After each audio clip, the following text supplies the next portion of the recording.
pamoyo mafumo kulandila ulemu mayenela Yesu mayenela kulandila ulemu mayenela pamoyo mafumo mayenela kulandila ulemu mayenela Yesu mayenela kulandila ulemu Yesu machilisa mayenela kulandila ulemu mayenela Yesu mayenela kulandila ulemu mayenela Yesu machilisa mayenela kulandila ulemu mayenela Yesu mayenela kulandila ulemu mayenela Yesu mama sola mayenela kulandila ulemu mayenela Yesu mayenela kulandila ulemu mayenela Yesu machilisa mayenela kulandila ulemu mayenela Yesu mayenela kulandila ulemu mayenela skolo mandibasa mayenela kulandila ulemu mayenela Yesu mayenela kulandila ulemu mayenela choma ndili nacho mayenela kulandila ulemu mayenela Yesu mayenela kulandila ulemu mayenela chito mandibasa mayenela kulandila ulemu mayenela Yesu mayenela kulandila ulemu mayenela anandili nao mayenela kulandila ulemu mayenela Yesu mayenela kulandila ulemu mayenela anandili nao mayenela kulandila ulemu mayenela Yesu mayenela kulandila ulemu mayenela chito mandibasa mayenela kulandila ulemu mayenela Yesu mayenela kulandila ulemu mayenela titamata sinala tiamika kukoma mtima wanu titamata sinala tiamika kukoma mtima wanu haleluya haleluya haleluya ameni haleluya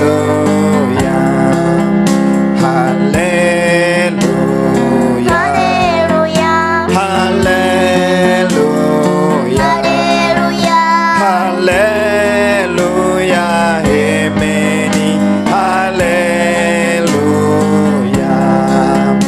tilambila sinala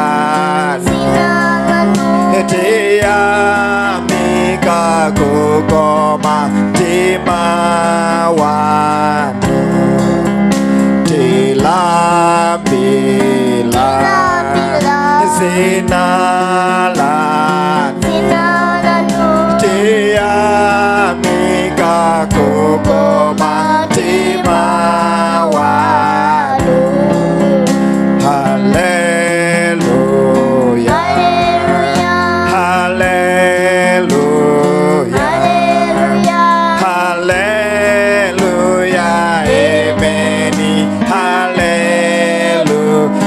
hallelujah, hallelujah, hallelujah, hallelujah, hallelujah, hallelujah, amen, hallelujah. Tidalila, sinala, tiamika kukoma mtima wanu. Tidalila, sinala, tiamika kukoma mtima wanu. Hallelujah, hallelujah, hallelujah, amen, hallelujah. Sing it, hallelujah, hallelujah, hallelujah, hallelujah, amen, hallelujah.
nthawi yapamwamba.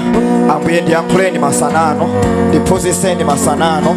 Ndifuna moyo wanu, ndifuna mzimu wanu. Ndiphunzitseni masanano, ndiphunzitseni masanano. Ndakonzeka kuti ndimve mawu anu, segulani mtima wanga. Ndakonzeka kuti ndikamve mawu anu, segulani mtima wanga, segulani mtima wanga. Thank you Lord, thank you Father, thank you Jesus, thank you Holy Spirit. Pempela, pempela, pempela, pempela, pempela, pempela, pempela.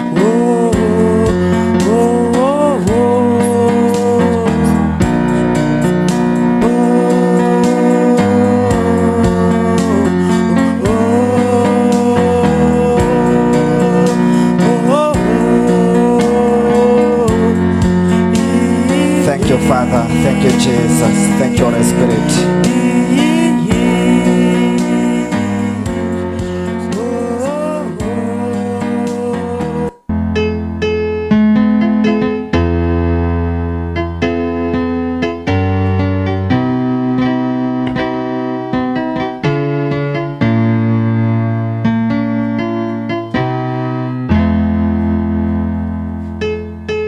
Thank you Lord, thank you Father, thank you Jesus.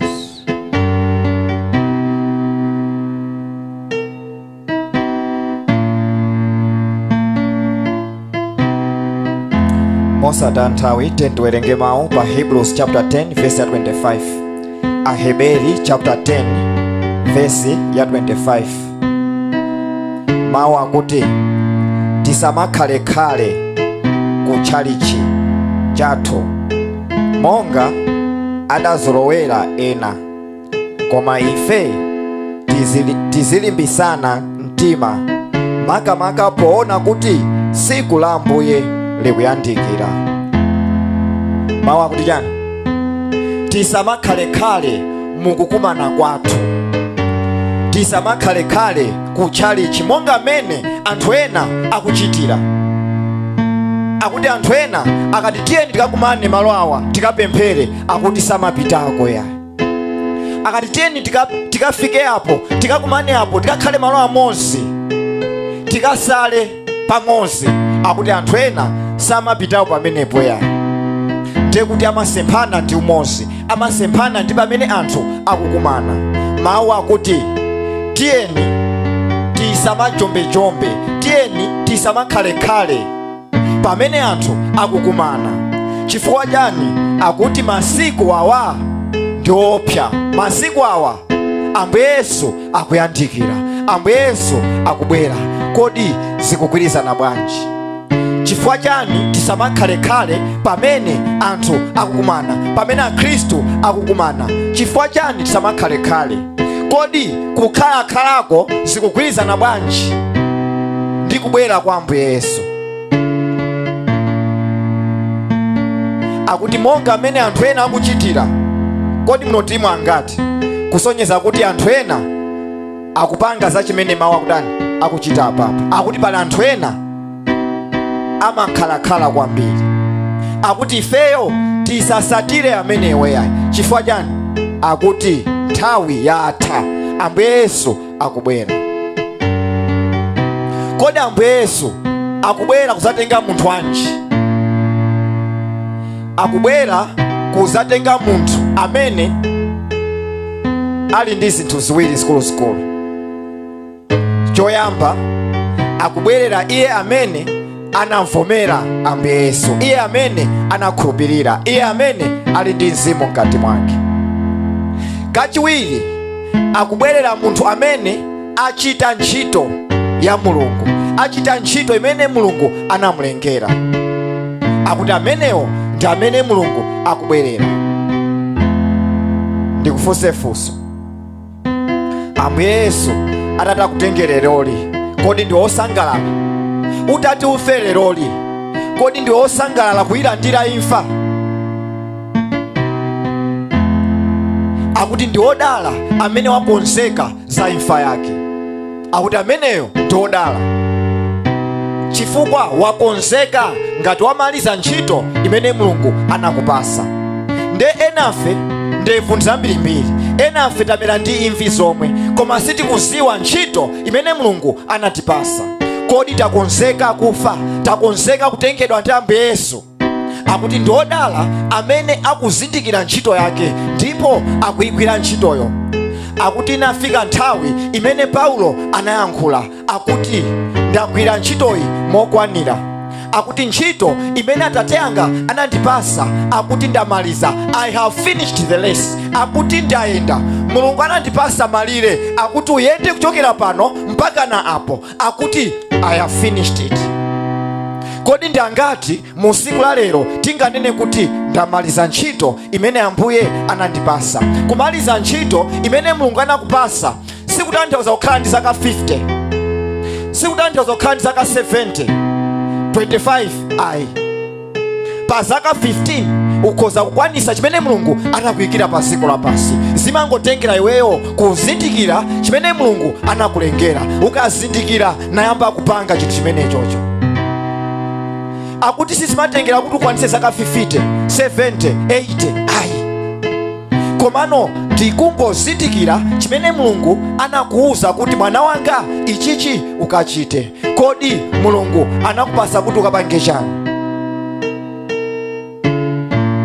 Akuti Ambuye Yesu akubwerera iwo amene amaliza ntchito yake, iwo amene akuti Baba munandipasa kuti ndiyende ma step 7, ndamaliza ma step 7. Kodi muli kuti? Ndichoseni pa dziko lapansi. Ma step 7 amene munandipasa ndayenda, ndamaliza.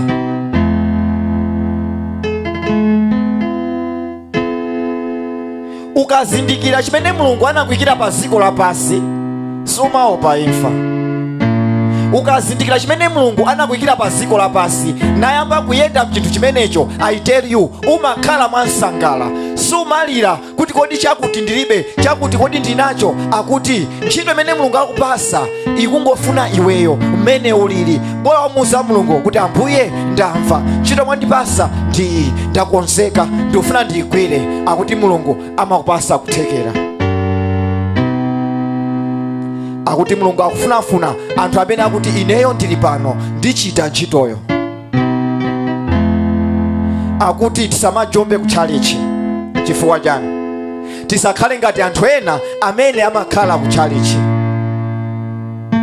Ambuye Yesu tikamawerenga pa Yohane chapter 17 verse ya 4 akuti Atate anga ndakusangalasani, ndakukondweresani, ndakubwereserani ulemerero. Chifukwa chani? Ndamaliza ntchito imene munandipasa. Kodi ni ntchito yanji imene Mulungu anakupasa? Kodi ukuvutika ndi chani? Kodi moyo wako ukuvutika ndi chani?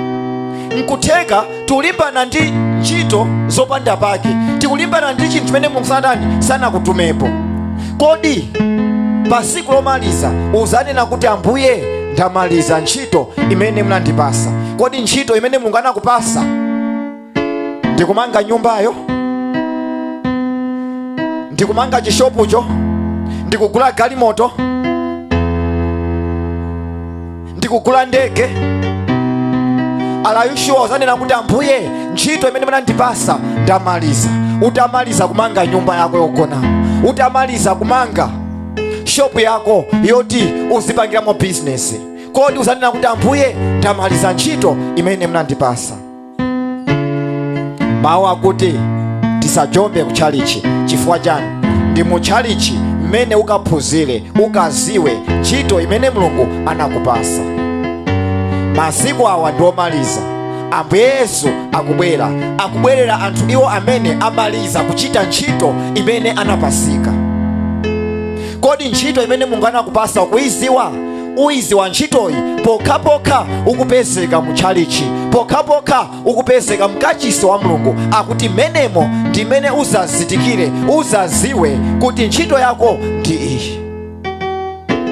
Chifukwa chani mawu akuti tisamajombe kutchalichi? Ukuyena kuziwa ntchito yako, ukayiziwa uyiphunzire kuti kodi ngati ntchito yanga kuli kulalikira, kodi amalalikira bwanji? Ngati ntchito yanga ili kulambira, kodi tizilambira tizipanga bwanji? Ngati ntchito yanga ili winning the souls, ndizitumikira kuti anthu ambiri amuziwe Mulungu, kodi ndingabwerese bwanji anthu ambiri kufupi ndi Mulungu? akuti ukuyenda ukaphunzira zimenezo. Ukaphunzira kutiko? Ukaphunzira mchalichi. Tikamawerenga Luka chapter 2 verse ya 49, Ambuye Yesu akuti kunyumba kwawo akuti anasowa, koma kwa iwo sanasowe ayi, anali malo oyenerera. Abambo ndi amayi amene ali Yosefe ndi Mariya amasakasaka, kodi mwana wathu mwamona kuti? Mwana wathu ali kuti? Ifeyo tazungulira siku lonseli sitikumpeza. Kodi mwana wathu ali kuti? Akuti kenaka akupita ku chalichi, atafika ukachisi anakapeza Ambuye Yesu ali mkachisi. Akuti kodi iwe, kodi chifukwa chani watifutisa choncho? Ifeyo takhala tikusakasaka iweyo osakupeza.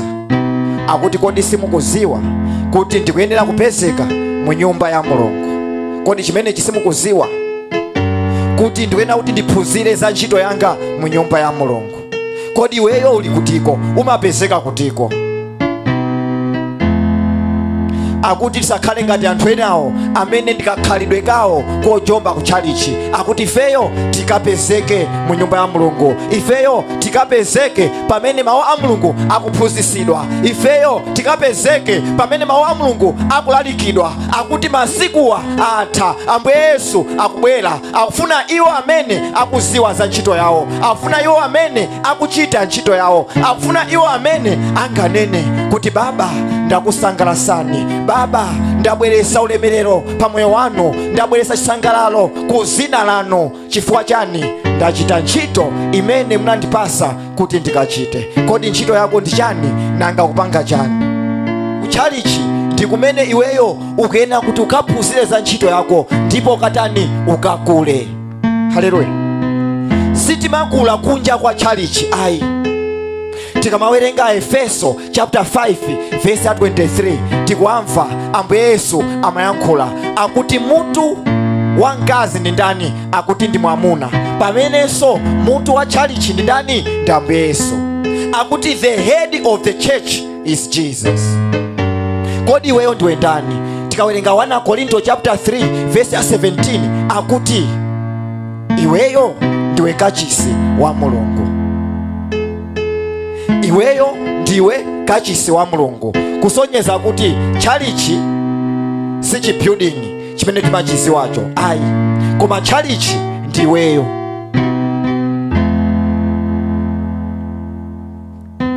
Ndi Ambuye Yesu omwewo kwa Efeso 4:23 akuti mutu wa chalichi ndi ndani? Ndineyo. The head of the church ndi Ambuye Yesu. Mutu wa iweyo ndi ndani? Ndi Ambuye Yesu. Ndofusefuse atachosako mutu iweyo, kungochosako mutuwo uyenda uganiza uona ayi. Chimozimozi ndi munthu amene amajomba kuchalichi. Ngati sumapita kuchalichi, ngati umathawira kuchalichi, uziwe kuti ndiwe chithupi chopanda mutu. Chifukwa Ambuye Yesu akuti mutu wa chalichi ndi ndani? Ndineyo. Ndeno pamene palibe mutu ndiye kuti palibepo Ambuye Yesu. Ndiye kuti ndiwe chithupi chabe, ukungoyenda no direction. Pamene kupita sukuzi wako, moyo wako sungapite chisogolo, zinthu sizingayende. Kodi sukudabwa business sikuyenda? Kodi sukudabwa banja lako sikuyenda? Ntchito sikuyenda? Vuto ndi chani? Mutu ulibe wotukhoza kuganiza zabwino, mutu ulibe wotukhoza kuona kumene kupita, mutu ulibe wotukhoza kuona amene akusatira kuti akugende. Akuti mutu wa chalichi ndi Ambuye Yesu.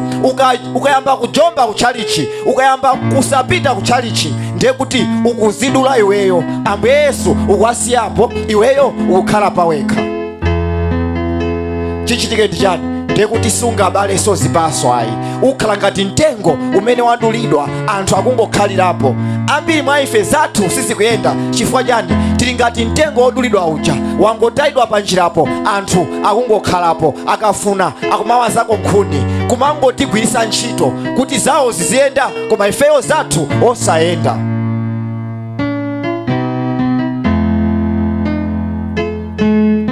Mutu wa chalichi ndi Ambuye Yesu. Iye amene sakupita ku chalichi aziwe kuti Ambuye Yesu awadula. akuti ineyo ndine mutu wa chalichi, ineyo ndiye mutu wako. Mesa iwe ndiwe chalichi. Paulo anatero akuti ngati uli ndi mzimu wa Mulungu mkati mwako, ndiye kuti weyo ndiwe chalichi. Ndiye kuti chalichi liyende pakufunika chani? Pakufunika mtsogoleri, pakufunika leader, pakufunika head. Ndambu Yesu kwa Efeso 4:23 akuti the head of the church is me, Jesus. Ngati ufuna kuti ziyende, bwera kwa ine. Ufuna business yende, bwera kwa ine. Khala chalichi limene likusogozera ndani? Ndambu Yesu akuti tisakhale ngati enawo amene samapita ku chalichi.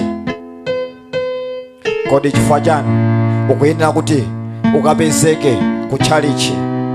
Ndingowerenga verse ili mwina likhala lomaliza, 1 Korinto chapter 12 verse ya 7. 1 Korinto chapter 12 verse ya 7 akuti Mzimu Woyera amapasa munthu aliyense mphatso yakuti yoti agwiritse ntchito yopindulitsa anthu onse. Mzimu Woyera amapasa munthu wina mphatso yakulankhula za nzeru, ndipo Mzimu Woyera yemweyo amapasa wina mphatso yakulankhula mawu olangiza anthu. Mzimu Woyera omweyo yemweyo apasa wina mphatso yakukhulupirira, ndipo Mzimu Woyera mmodzi yemweyo amapasa wina mphatso yakuchiritsa matenda, amapasa wina mphamvu zochitira zoziziswa, wina mphatso kulalika mawu a Mulungu, wina nzeru zakusiyanitsa pakati pa zinthu zochokera kwa Mzimu Woyera ndi zochokera kwina, amapasa wina mphatso yakulankhula zilankhulo zosadziwika, ndipo amapasa wina mphatso yakutanthauzira zilankhulozo. Amene amachitisa anthu zonsezi ndi Mzimu Woyera mmodzi yemweyo, amagawira munthu aliyense monga momwe iye akufuna kumgawira. Chifukwa chani Mzimu Woyera amapereka zimenezi? Akuti chalichi lili ngati thupi limene mutu ndambu Yesu, zanja ndi amidu, mwendo akuzokhala Mariya, maso akuzokhala Jeni. Chifukwa chani Mulungu apereka mwachoncho? Akuti pamene chalichi likufuna maso, Jeni agwire ntchito. Pamene chechi likufuna zanja, amidu agwire ntchito. Chingachitike ndi chani? Thupi lako likufuna kuti zanja litenge ndithuminga kusi kwa phazi lako, nde zanja linene kuti neyo sindikhalapo, kulibe pavuta. Ukuyenda manja ulibe, nde minga yabaya, uchosa minga ija. Zili ngati chalichi limene lili ndi anthu amene amajomba.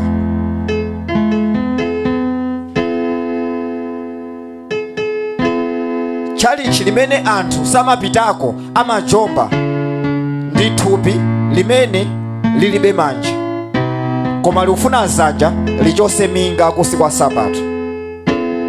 Akuti ukapezeke ku chalichi kuti ukagwire ntchito yako. Sunganene kuti aliko amidu ayimba, hayi, iweso uli ndi ntchito yako. Aliko amidu alalikira mawu, iweso uli ndi ntchito yako. Aliko Jeni akasesa nchalichi, iweso uli ndi ntchito yako. Aliko kale Mariya akakolopa ku chalichi, nawenso uli ndi ntchito yako. Akuti uzipita ku chalichi to complete kapena to perfect the task of the church. Akuti chalichi ili ngati thupi lako, aliyense agwire ntchito yako. Akhala makutu agwire ntchito yawo, maso agwire ntchito, miyendo igwire ntchito, manja agwire ntchito. Akuti kena kalikonse kali ndi ntchito yake. Nde usanene kuti lero ndikhale ku chalichi message aliko, ayi. akuti chalichi chimene Mulungu anakuyikamo akuti kazikapezekamo uzipita kumeneko to perfect the church, to share the vision of the church. Akuti chalichi lilinazo zochita zoti ikakwanise, komano silingakwanise ngati weyo sunapiteko. Likufuna iweyo ukakwanilise cholinga cha chalichi. Akuti masikuwa atha, tisakhale ngati enawo amene amajomba ku chalichi, amenewo samaziwa chimene akuchita. Koma iweyo kakhale ozindikira. Ku chalichi ndi malo amene timagawana zisomo. Ambuye ineyo ndifuna ntchito, ambuye ineyo ndifuna business yanga sikuyenda. Kodi business yako sikuyenda, pakufunika chisomo cha business, pakufunika chisomo cha ntchito, pakufunika chisomo cha banja. Sumangopempha kwa Mulungu kuti ambuye ndifuna banja labwino, ndifuna banja langa liziyenda, ndifuna ntchito yanga iziyenda, ndifuna kuti business yanga iziyenda, sukulu yanga iziyenda. Akuti sizimangoyenda yayi, sizimayenda chifukwa palibepo chisomo. Chimene sichikuyenda uziwe kuti pakusowekera chisomo cha chinthu chimenecho. Ngati business sikuyenda, pakufunika chisomo cha business. Ngati ntchito sikuyenda, pakufunika chisomo cha ntchito. Ngati banja sikuyenda, pakufunika chisomo cha banjalo. Kodi zisomo timatenga kuti? Zisomo timatenga ku chalichi. Haleluya. Ona ngati ndikunamiza. Tikamawerenga Numeri chapter 11 verse 25. Numeri chapter 11 verse 25. Numbers chapter 11 verse 25. Akuti Mulungu anaona kuti Moses ntchito yapa kumuvuta, sisi kuyenda ya yeka kufunika uku, yeka kufunika uku, yeka apo, yeka afuna akalalikire, yeka akapempherere anthu, yeka afuna imbe. Akuti sisi mayenda choncho, zonse zisungakwanise weka. Pakufunika kuti chisomo chili mwa iwe ugawireko anthu ena. Kodi tipanga bwanji? Akuti Mulungu anamuza, akuti uitane anthu okwana 72 akuluakulu uwabwerese mukachisi mwanga, nawenso upite momwemo. Akuti anthu aja 72 anakapezeka mukachisi mwa Mulungu, Moses momwemo. Akuti chimene Mulungu anapanga, anangotengako part of mzimu wa Moses naika mwa anthu ena aja. Akuti pompo anthu aja anayamba kunenera. Chifukwa chani? Chifukwa cha mzimu umene unachoka mwandani mwa Moses kubwera mwa iwowo.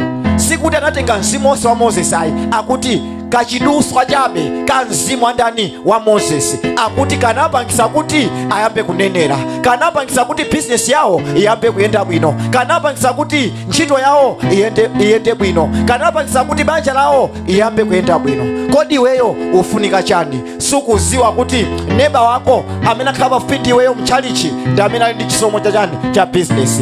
Mulungu amatibweresera dala malo amosi kuti tikagawane zisomo.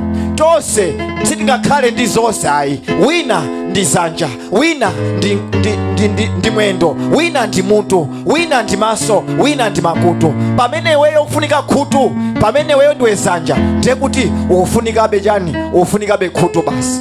Ukasake kodi amene ali ndi khutu ndi ndani? Kodi amene ali ndi chisomo cha skulu ndi ndani? Amene ali ndi chisomo cha business ndi ndani? Akuti Mulungu akakuyikani malo amosi ukatengako chisomo cha business, chisomo cha skulu, chisomo cha banja labwino, chisomo cha ntchito yabwino, chisomo chomakwezedwa pa ntchito.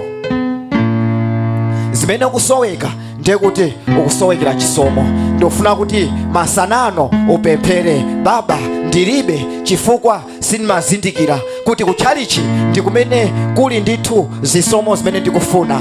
Aneba anga ndithu akuzokhala ndi chisomo cha business, chisomo cha ntchito. Ambuye ndipase niko zisomo zikupezeka malo ano. Haleluya.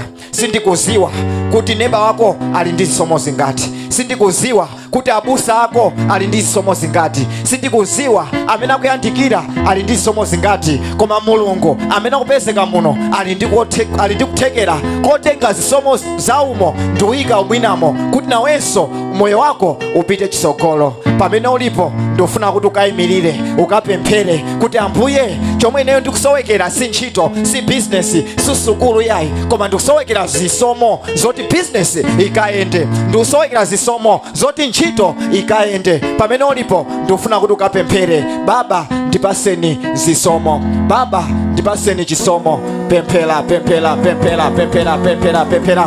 Baba ndifuna chisomo, zisomo zilimo muno, sindimaziwa kuti mandibweresa kuchalichi kuti ndzalandire zisomo. Ndili mnyumba mwanu Baba, sindikuziwa kuti ndisomo zingati zili malo ano. Ambuye ndipaseni zisomozo, ndifuna zisomo zonse.